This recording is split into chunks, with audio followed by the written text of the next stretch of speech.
হঠাৎ যেন বাণিজ্য যুদ্ধের দামামা বাজিয়ে দিলেন মার্কিন প্রেসিডেন্ট ডোনাল্ড ট্রাম্প। এক ঘোষণায় জানিয়ে দিলেন বাংলাদেশ সহ ১৪টি দেশের পণ্যে যুক্তরাষ্ট্রে বাড়তি আমদানি শুল্ক বসছে, যা কার্যকর হবে ২০২৫ সালের ১ আগস্ট থেকে।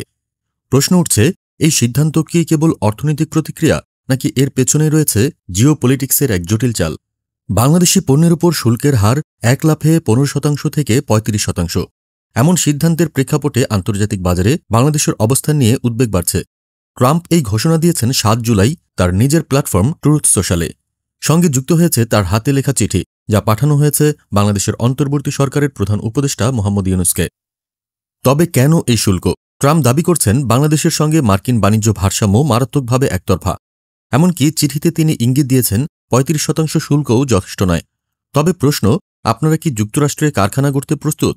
তাহলে শুল্ক থাকবে না, বরং অনুমোদনও পাবেন দ্রুত।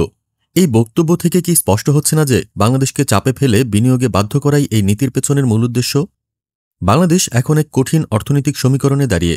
যদি মার্কিন ক্রেতারা বাড়তি দাম দিতে না চায়, তবে কি রপ্তানিকারকদের লাভে কোপ পড়বে? পোশাক খাত, যেখানে বাংলাদেশের সবচেয়ে বড় রপ্তানি নির্ভরতা, কি এবার ভিয়েতনাম বা ভারতের সঙ্গে প্রতিযোগিতায় হেরে যাবে? এই মুহূর্তে একটি বাংলাদেশি প্রতিনিধি দল ওয়াশিংটনে শেষ মুহূর্তের আলোচনায় ব্যস্ত। কিন্তু ট্রাম্প পরিষ্কার জানিয়ে দিয়েছেন, যদি প্রতিশোধমূলক শুল্ক চাপানো হয়, তবে তার পাল্টা আরও বেশি কঠোর হবে। অন্যদিকে ভিয়েতনাম যুক্তরাষ্ট্রের সঙ্গে একটি নতুন বাণিজ্য চুক্তি করে তাদের শুল্ক কমিয়ে এনেছে ২০%, যেখানে বাংলাদেশকে দেওয়া হচ্ছে দ্বিগুণের বেশি হার। তাহলে কি বাংলাদেশ শাস্তি পাচ্ছে কূটনৈতিক প্রস্তুতির ঘাটতির কারণে? বাংলাদেশের রপ্তানি খাত আজ সত্যিকারের এক পরীক্ষার মুখে। এই শুল্ক কি ভবিষ্যতে আরও বড় সংকট ডেকে আনবে, নাকি বাংলাদেশ সময়মতো কৌশল বদলে এই চাপ মোকাবিলা করতে পারবে? আপনারা দেখছিলেন প্রতিদিন সকাল।